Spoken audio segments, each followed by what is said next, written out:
So this podcast is for men over 40 who struggle with loneliness, that feeling of loneliness that comes up whether you're in a relationship or whether you're not in a relationship, and you feel quite isolated and not, you feel like you're not being noticed, or there's something eking at you in the background that makes you feel lonely. And it might be a disconnect from your relationship that you're in with your partner, your wife. You might be married for a long time. You may even have a lot of stuff going for you, like you have a house, family, a career.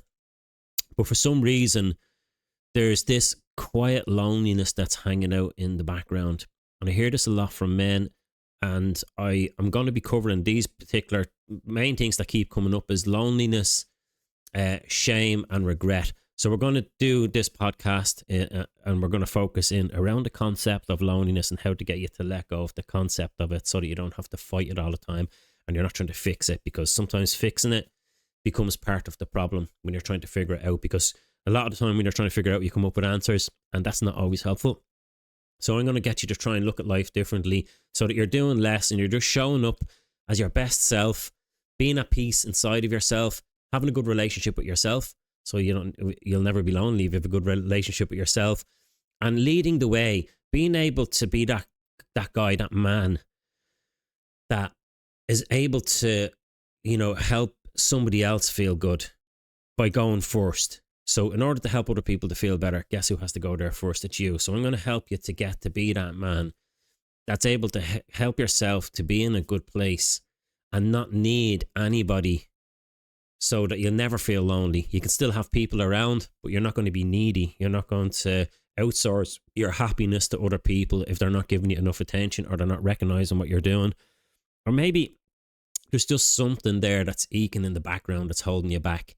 And you don't know exactly what's wrong with your life.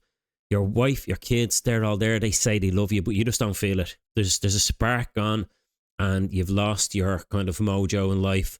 And you just feel like you don't even want to talk about it, because sometimes when you go and talk about this particular issue, it's embarrassing for men because they don't want to talk about feeling lonely. Like, you're not supposed to feel lonely if you're a man. That's the theory. Okay, it's socially constructed.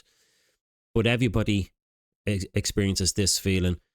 And it's okay to feel it every now and again, just to check in, to make sure that you're not isolating yourself away from other people, because that lonely feeling is there to tell you that you're doing something on your own and that you could possibly include other people in your life. If you don't feel the feeling, you'll just go about just completely stonewalling everybody, and that's not always going to be a way to evolve. It sounds nice, but I want you to be able to get to a point where you can not be lonely in a crowded room, because a lot of people do feel lonely even though there's lots of people around. So something feels off. You're not feeling like you're connecting with anybody. And that's what we're going to talk about today, that lonely feeling and how to just let go of trying to fix it and just come to a place of peace with it, not in a hurry-fairy way, but in a practical way, looking at life subjectively without trying to put too much meaning on everything. The obsession with wanting to fix things, okay? So it's not in a way that we're going to be showing you how to fix it, because honestly, that's usually part of the problem, trying to fix something before you even understand what you're trying to fix. Okay, trying to fix it usually adds more attention onto what you're doing. So we're going to look at it a different way. We're going to look at loneliness completely different than what you'd be normally used to talking about it. A lot of people don't even get to talk about it. So it's not something that just happens to you. We're not going to look at it like that. But it's something that's being created in real time, often without you realizing it. The reason I understand this is because I trained in a way to investigate and take problems apart to understand what makes it up. What's the difference between someone that feels lonely with all other people around them, or that isolates themselves and makes themselves not want to be around people? What's the processing behind that versus someone who's just a socialite, like just goes out and is an extrovert and just introduces themselves to everybody and always goes out of their way to keep people in their life? I wanted to understand what was the workings behind that. So that's what I kind of do. I see parts to the problem, and I see there's a process to your thinking and there's a process to your behavior. There's patterns to them. And if you understand the patterns, you can actually change them. So I want to get you to be able to, as best you can, to see these as patterns and understand that you can change this And once you see how it works, you'll start to recognize that you're not stuck. You've made yourself feel like you're stuck, and you can actually shift yourself out of that on purpose, with intention. I have to give you the option of having the intention to change it and show you how to do it a little bit. So just take this way as a concept, like all these podcasts, listen to them in the background. And in this one, we're going to explore loneliness, and you can get some aha moments and moments of clarity out of it, and you can get some inspiration. You can get, if you're listening to this and you're relating to it in any way and going, yeah, I feel like that, and you get an aha moment, that's massive change. When you get an aha moment like that, it's a feeling. And when you feel it, you'll believe it. When you feel like you're changing, you'll believe it.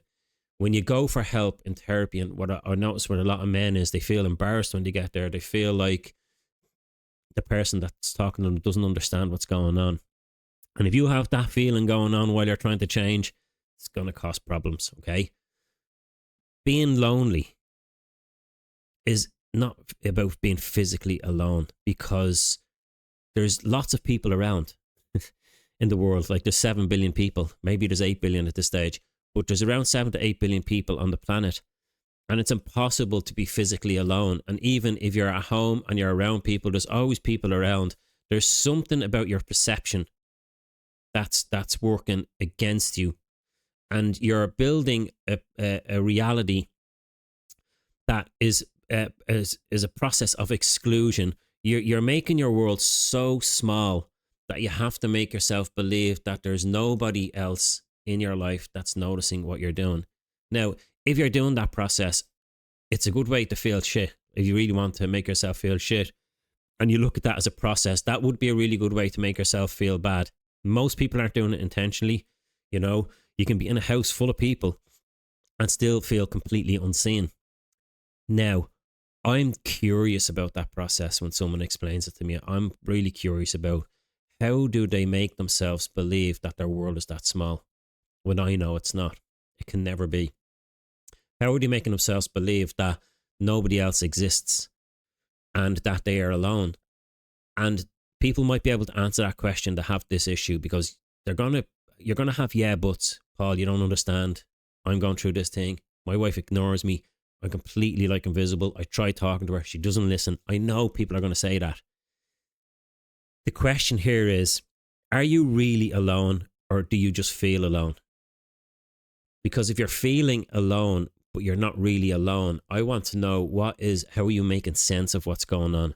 Now, the other people that are in your life, if they're to blame, I'm not going to deny that they're probably not the greatest people in the world to pay attention to you or give you attention. I'm not going to deny that. That could be true. But I want to know, how do you want to feel despite them not paying attention to you or noticing you? How do you want to feel different? How do you want to feel alone with yourself? Do you want to feel good when you're on your own? Or do you want to feel bad when you're on your own? Because if you feel good when you're on your own and you develop a good relationship with yourself, you're going to be good company and you won't care. So the good thing about that is that when you're feeling good, you relate to people better. So your relationships are going to be more influential. You're going to be able to influence these other people to start to want to communicate with you, because you're going to be in a good place and you're going to go there first. This is the goal. Help you to be able to let go of doing the loneliness process, because it is a process. And I can go into all of the time how I break it down. It's not important. All that you have to do is just take this as a way of looking at things. A big part of feeling unseen and feeling lonely comes down to like stagnation. It's like when things stop feeling new and different. It's your ability to not be able to see the adventure in things. You know, you lose the ability to live in the suspense of not knowing, the curiosity of questioning your partner. Like when you met them first, you were like asking them loads of questions and you didn't know about them, and you know they felt like they were important because you were curious and you were getting more engaged in like discovering more about what you don't know about them.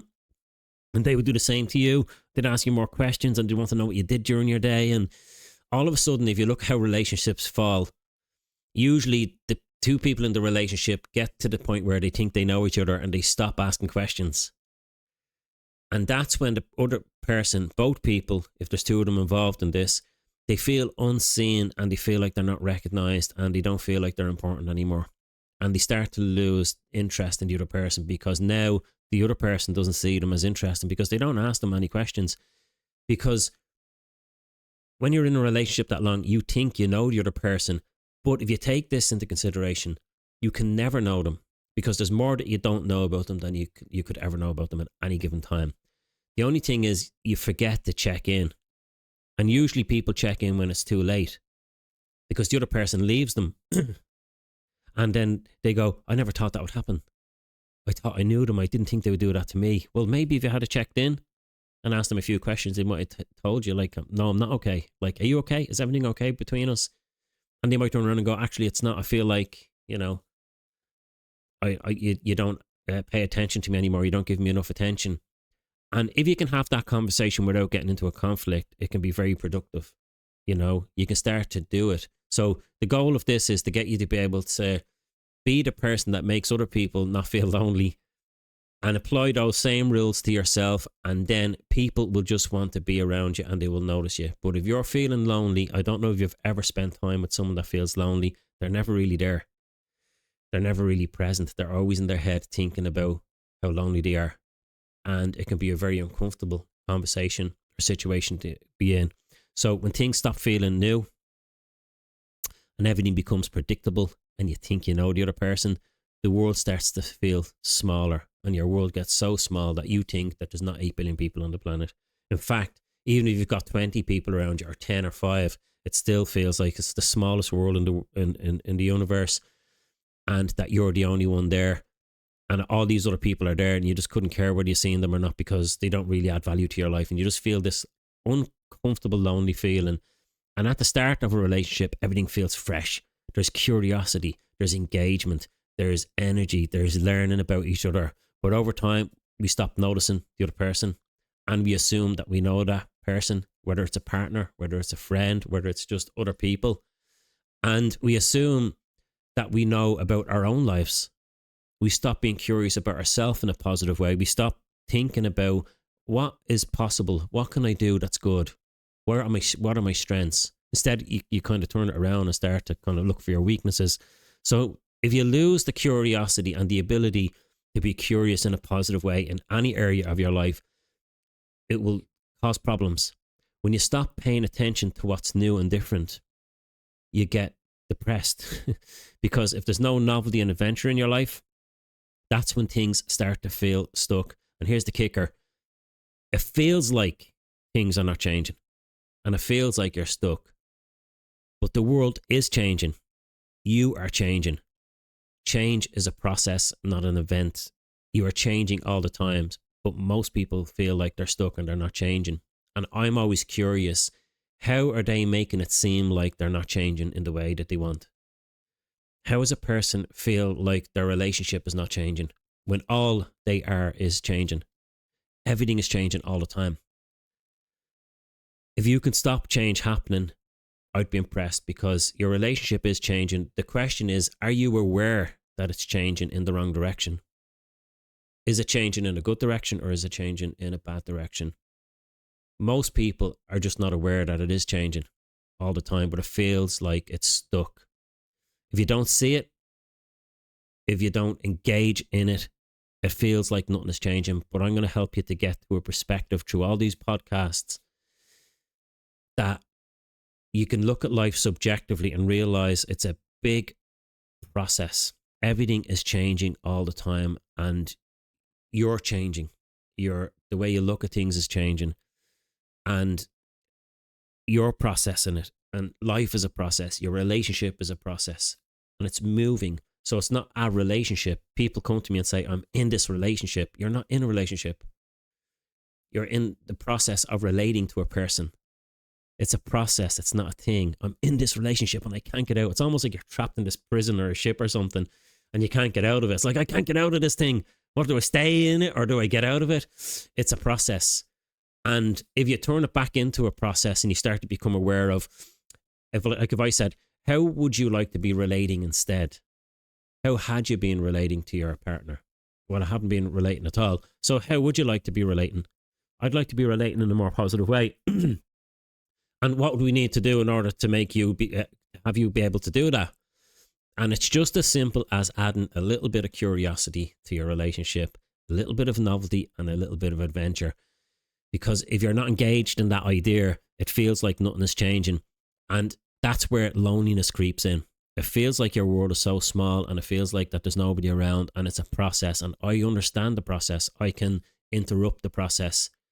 When you're caught in it, it feels like that's it. And there's no way that anybody can like talk you out of it. It's just, you know, that this other person just doesn't give you attention, and you've tried fixing it and you've come up with all the reasons. Then when you're feeling shit, you ask yourself why, and you get caught in the why trap. This is about breaking the why trap and shifting your perspective. One of the biggest mistakes that people make when they feel lonely is right when they're in it, right when they're in the midst of the problem, they ask themselves why they're feeling lonely. And the mind is a problem solving machine. It'll give you, if you ask these questions like, why am I feeling lonely? It will go digging and it will find evidence. And guess what? You're going to find plenty of evidence if you ask why. And if you go to a therapist, they're going to find evidence. They're going to tell you why you feel lonely and why it has something to do with your past. And they're going to tell you why the other person's not paying attention to you. And I'm not knocking it. I'm just saying sometimes when men do that, men are just like, let's fix the fucking thing. I just want to stop doing it. Yeah, but I'm going to tell you why. The reason you're feeling like this is because when you were a child, your mother never really told you that she wanted you or loved you or needed you. And that's why you feel that in this relationship. It's like, oh my God, that makes sense. But can we fucking fix the thing? Oh no, look, I'm just going to tell you why your wife might not be paying attention, because she's gone through the change and she's got all this stuff going on. And now you become more informed and educated about why it's all happening. But it doesn't really help. It's the why trap. You'll find plenty of evidence. And even if I get into a conversation with someone and say, look, are you sure this lonely thing is real? Like, you're not lonely. You've got people in your life. They'll remind me of every little moment where they felt unseen, every conversation that they felt distant in, and every time they didn't feel connected. That's the why trap. You'll never hear me asking why when a person says they have any issue, because it's like I'm handing you the shovel and it's got Y on it, WHY. And that person is digging themselves into that hole deeper the more they give me evidence of why they feel like that. And if I'm like doing therapy on them, which I don't, and I turn around and go, you want to know why I think you feel like that? Now they're handing me the shovel and I'm digging them deeper into the hole. And sometimes it's not helpful. It helps sometimes and it can be useful sometimes. But in a lot of cases, especially with men, because I get to talk to them, they start to tell me, look, I tried to get this solved before and I just don't want you to tell me like this bullshit, like it's this or that. I just want to stop. Can you help me stop the feeling? That's what they're looking for. So the more you look for reasons why, the more you're going to reinforce loneliness itself. And then it gets to the point where you just give up and you're just like, I'm not even going to try and fix this fucking thing because nothing works. And it's always all my fault and blah, blah, blah. You know how it goes, right? Different variations of this feeling for different people. I'm just trying to shoot out a shotgun into the woods here to just reach out to more men who are generally feeling this in different areas of your life. This principle that I'm going to give you applies to most feelings in life, especially loneliness or that feeling of not feeling like you're worth anything or you're good enough. The self-pity, that feeling where you're just feeling sad and you don't want to feel like that. So I could give you solutions and tasks to do. I could say things like, instead of asking why I'm lonely, what have you asked? What's one small thing that I can do to make myself not feel lonely anymore? What's one positive thing I could do? I could go playing golf. Maybe you should go for a walk. That's not helpful in a lot of cases. What I'm going to try and do is get you out of trying to fix yourself all the time. You're not broken. You're just doing something successful to get caught up in the why trap, in the process of distorting your reality to make it feel like no one cares. And even if that's true, even if there's people in your life that don't care, where I'm coming from is, okay, fair enough. How do you want to feel instead? Despite them not caring. How can we get you to a good place so that you can be on your be on the ship, the relating ship, And you've got people on the ship that are not relating too well to you because their relating skills are shit. And you've developed these new relating skills that I'm going to show you how to relate better to people and how to relate to yourself. And after a while, you might realize these other assholes on this ship, they're not relating very well. I'm going to have to get rid of this crew. And you pull into port because you're the captain of this ship now and you're driving the relationship. And you are relating well, but they're not like playing along. You need to have two people in a relationship. You know, it's a process of cooperation. You know, it's two people or 10 people, however many you want to include in your life. It's a relationship of cooperation. It's give and take. It's more like a dance. And you realize that you're kind of doing the waltz and these assholes are doing the tango. Sometimes you just have to pull into port, get them off the ship, and get new people on your relating ship and see how you relate to them. And then you go back out into the sea of life. So it's not trying to make you stay in a relating ship. That's not going to work out for you and trying to fix it all the time. It's getting you to a good place to realize, should I stay or should I go? Get yourself to a good place before you make decisions like that. So it's not whether you should stay or go. It's about being in a place of perspective, subjectively looking at all of your life and looking at it in a way to think, I can see there's other choices here that I could take. Maybe I can stay in this relationship. Maybe it's me. Maybe I can teach the other person how to relate to me better. And if I ask them questions and become curious about them, they're definitely going to ask me what fucks up. Like, why you ask me all these questions? And they're going to become curious about me. And now we're relating. We're being curious about each other. You know, if we can get it to that point, that's going to be a bonus. So I'm going to help you to change in a small way. That's going to make a big difference. It might seem simple, but it's huge. So I'm not going to give you the how-tos, the details, the strategies. I'm going to get you to be able to just leave with, you know, hopefully by the end of this and using a few of my other podcasts, you just get through the day and you realize, actually today was good. What did you do? I didn't do anything. I just have this understanding of why life is not so complicated. It's just really about paying attention to what's in front of you without judgment and interacting with it from a maximum point of power, being in the present moment without judgment and just doing the best I can with what I have without trying to put meaning on it or trying to figure out why. That's your maximum point of power. You will do loads more work and you'll do work that's actually for you instead of just doing it under duress or doing it because society expects you to do it. So it's thinking about what's new and different in your life.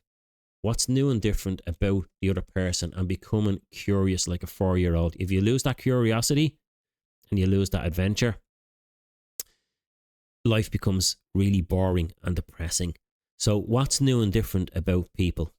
What's a new and different way that I can look at the things that are already in my life? So I don't have to go and get new relationships. I can just be curious about the ones that I'm in because the ones that I'm already in, because I thought I knew the other people, but I'm realizing now I don't really know them. And in fact, I better check in to make sure like I can learn more about them and make them feel like they're important, because there's so much information you don't know about people if you're willing to ask the questions.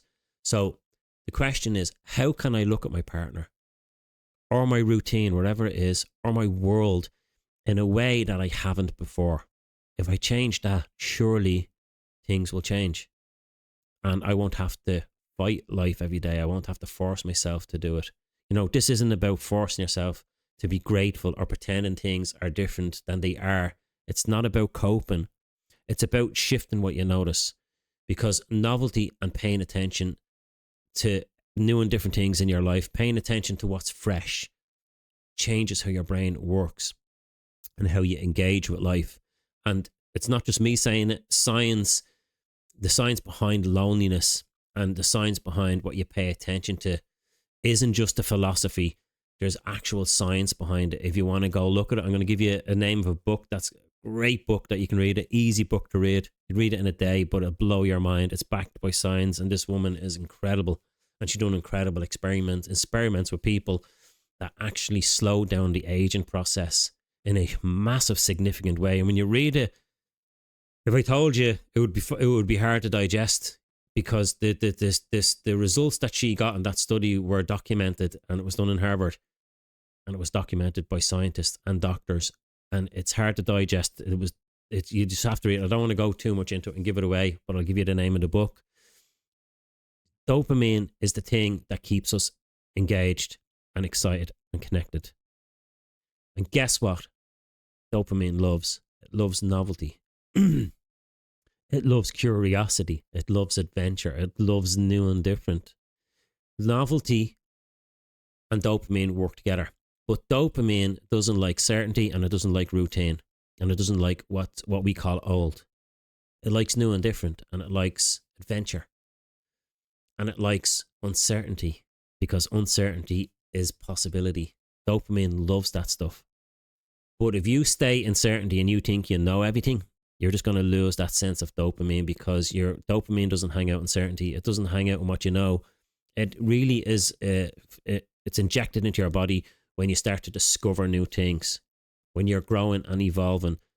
Dopamine loves novelty. It thrives in new and different experiences. And studies have actually shown that people who actively pay attention to what's changing in their lives, instead of feeling like they're stuck, if they're paying attention to what's changing in their life, it tends to lead to a healthier life, a longer life, and a more fulfilled life. So this study from the book that I'm talking about, if you go get the book is called Counterclockwise by Ellen Langer. ELLENLANGER. It's a funny name, but she's incredible, this woman. And this book, even when I've read it loads of times, and it just blows me away what this woman was able to achieve and how she was able to understand. And she gives you a really practical approach to stop yourself aging. That's why the book is called Counterclockwise, and to stop yourself being stressed and sick. And it's a really, really, really, really simple process. And in it, there's one of the studies where they got two groups of dolphin trainers that they've done the study with, and one group was told to interact with the dolphins by paying attention to what's new and different about them. So they were told to sit in one corner of the pool, and when the dolphins come out, to just be curious and notice if they notice anything that was new and different about them that they may not have noticed before, even though they were with the dolphins every day. They were told they were going to be questioned on it later. So you just sit in the pool, don't say anything to the dolphins, don't interact with them in any physical way. Just kind of look at them and be curious and see, can you notice anything different about them that you may not have noticed before? Scratches, behaviors, markings on their body. And the other group were put on the other end of the pool, and they were told to just sit there and think about what they know about dolphins. Think about what they already knew about them. Think about the behaviors that they knew, where they're going to go inside their mind and they're going to think about, well, I know that this dolphin has certain behaviors, and especially when Scooby comes out, he's very aggressive and he kind of bumps his nose off other people. I know that with him because the other ones don't like him, and he has this mark on his back, and he got it from a fight that he got into 5 years ago. This stuff that you know about them already, and really think about what you learned about dolphins when you were being trained and what their traits are and how to train them. So they were to sit over on one side of the pool and think about what they already knew, what they thought they knew. And the other group were told to sit over on the other side and pay attention to what's new and different, to be attentively looking at them without saying anything and be really curious about stuff they haven't seen before. When the dolphins were released, they actually responded differently to the trainers who were paying attention to what's new and different. They noticed that they got a sense that the trainers that were noticing what's new and different were present. They could feel a sense of connection. The ones that were in the other end of the pool were completely stonewalled. The dolphins just kind of completely ignored them because they felt they weren't present, they weren't there, that they weren't connected in some way, and the dolphins could sense it. They engaged more and they connected more with the ones that were paying attention. That's what's happening in relationships too. Kids do it with their parents. Some parents, I used to work with parents and kids, and the mother would say, I was there for you when you were growing up. And the kid would say, you were there, but you weren't there. Kind of, what do you mean I wasn't there? I was there every day. Yeah, but you were in your head all the time. You weren't really there. And kids can sense it. Babies can sense it, whether you're there or not.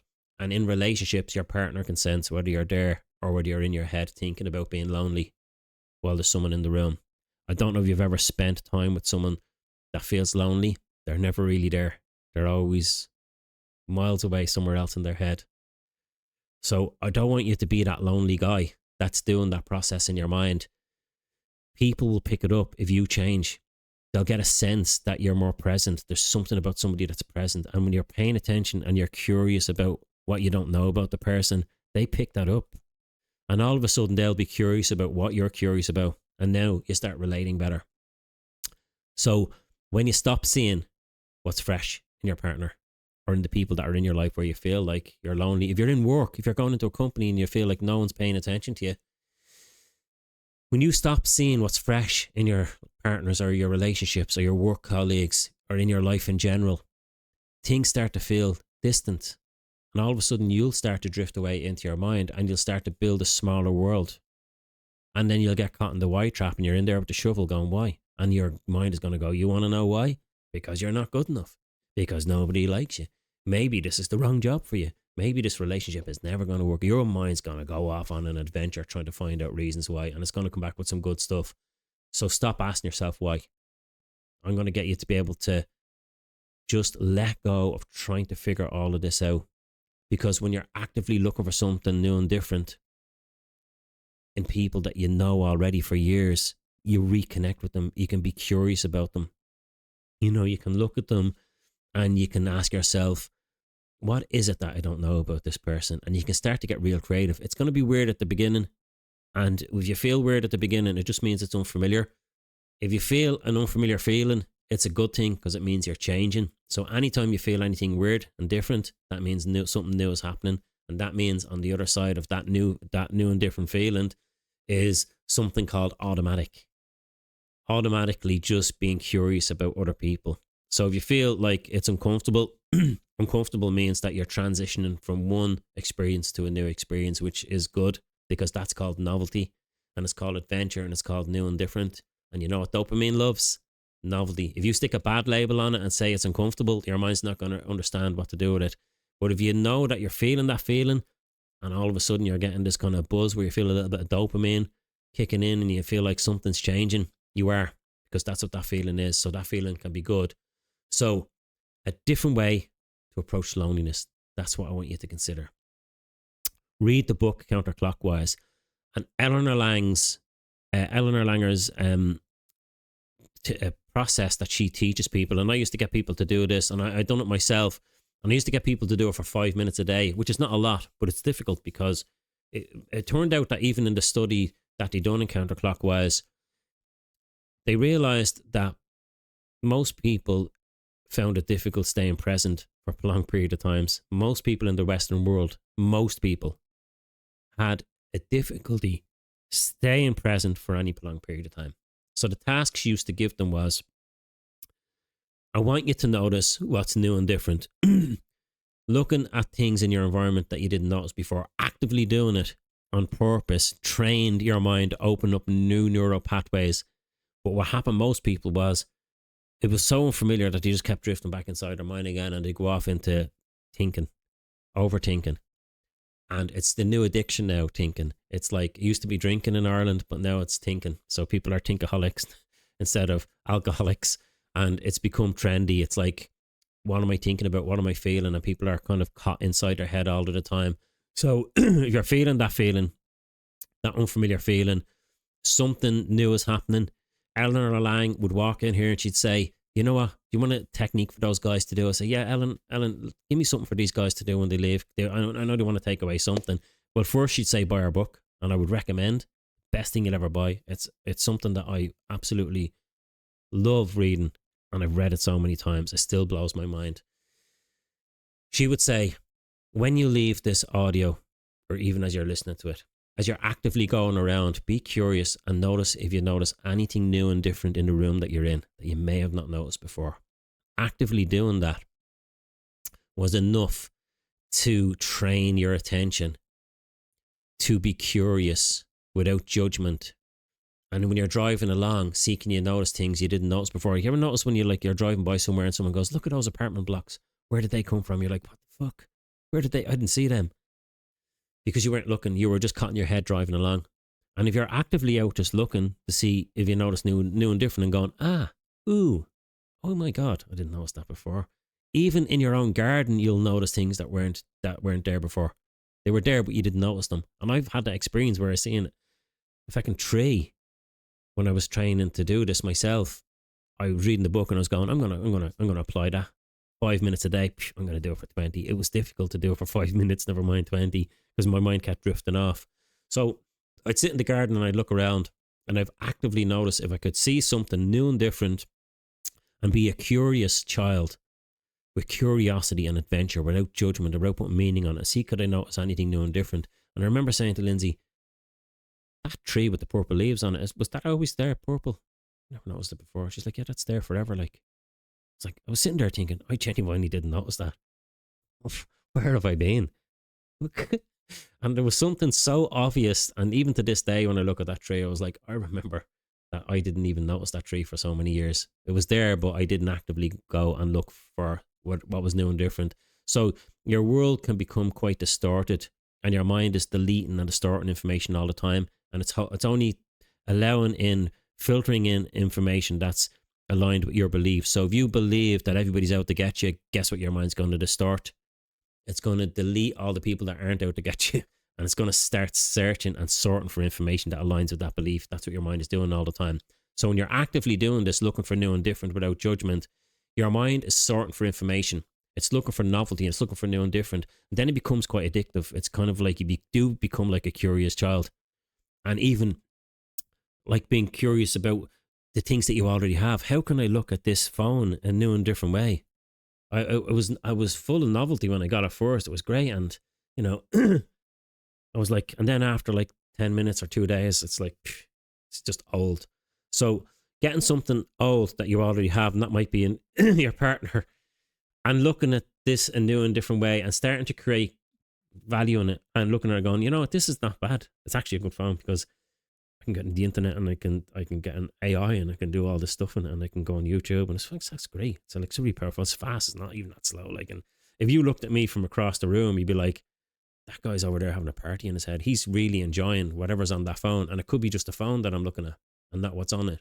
It's me. It's the meaning that I'm putting on it. I'm really kind of looking at something old and noticing what's new about it. And it's a new and different way of looking at it. New and different way of looking at your relationships. New and different ways of thinking about, how can I be curious about this person? What is it that I don't know about them? And start asking questions. And it'll feel weird at the beginning. You might notice that you kind of go, well, what do I ask? Because I know everything. You might be surprised where you're sitting there going, I didn't know that. So Ellen Lang would say, notice what's new and different, and look for new and different ways of looking at what you would call old, the things you already have. So you don't have to go off do parachute jumps or bungee jumps or go on any holidays, although that would be helpful. We don't have to do that. It's looking for new and different ways of looking at the things you already have, and you realize you don't know anything. You can never really know anything because everything's open to interpretation, and there's always new and different ways and fresh ways of looking at everything if you're really curious. So Ellen would say, and I know I said I wasn't going to give you anything to do in this video or this audio, but just be a little bit curious and think, what's new and different? And even in the room that you're in, you might notice something that you weren't aware of before. And you'd be surprised when I ask people that question when I used to do talks. I'd say, what do you notice in this room that you may have not noticed before? And they'd point out the most obvious things.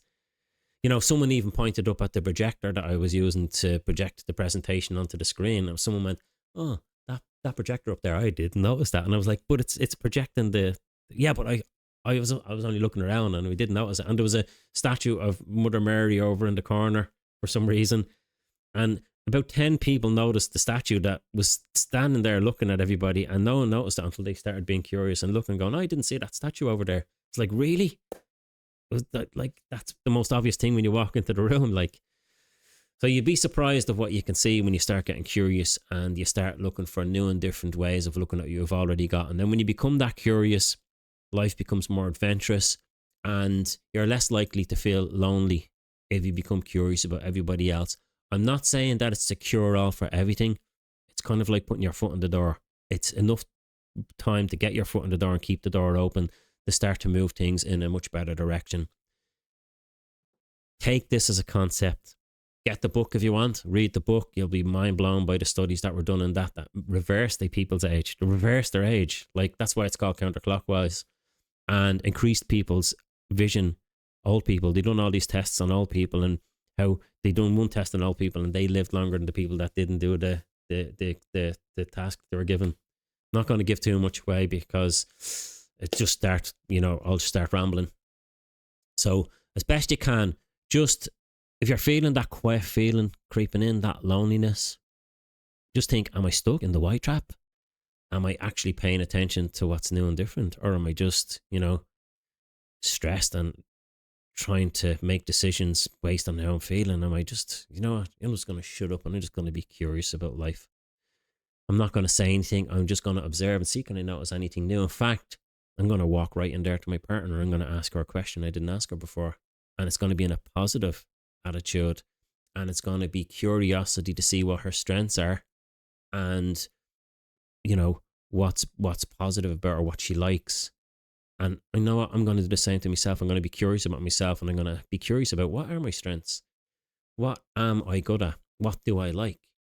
And I'm going to be curious about myself and be nice to myself. And I'm going to look at myself in a new and different way. So loneliness isn't a fact. Just keep in mind it's a process. And a relationship is a process. You are relating to people. How would you like to be relating to them? What kind of questions could you ask them? Just keep this as an idea. And I'm only just shooting it out there. After this, you'll be kind of find it difficult to get back into the old way of thinking. And it's a process. Loneliness is a process. It's something that happens when your world gets too small, when you stop engaging in change, and when you lose the ability to see life in a different way. The life that you already have, being able to look at it differently. But the good news is, if you can create loneliness, you can also uncreate it. That's the good thing about this ability, is that you can make your world so small that if you have the ability to make something so small that's so big, why not make your problem so small that so that it ain't that big? It's an ability, and I'm going to get you to be aware that whatever you're feeling, there's a process behind it, and if you apply that process in a positive way, only good things can happen. You don't have to wait for things to change. You are changing. Everything is changing. You can actually start being aware of that right now. Just by noticing one thing that's new and different today will move you in the right direction. So just try it on, try it out. You will forget to do it sometimes. You'll have to remind yourself, put the effort in. And when you feel weird and uncomfortable, it means you're changing. So if this resonated with you, share it with another man who might actually need to hear this. Just share it on your thing and, Facebook, TikTok, wherever you're watching this on. Share it to a couple of friends. They might need to hear this. Say, hey, listen to this thing. Actually, it was quite interesting.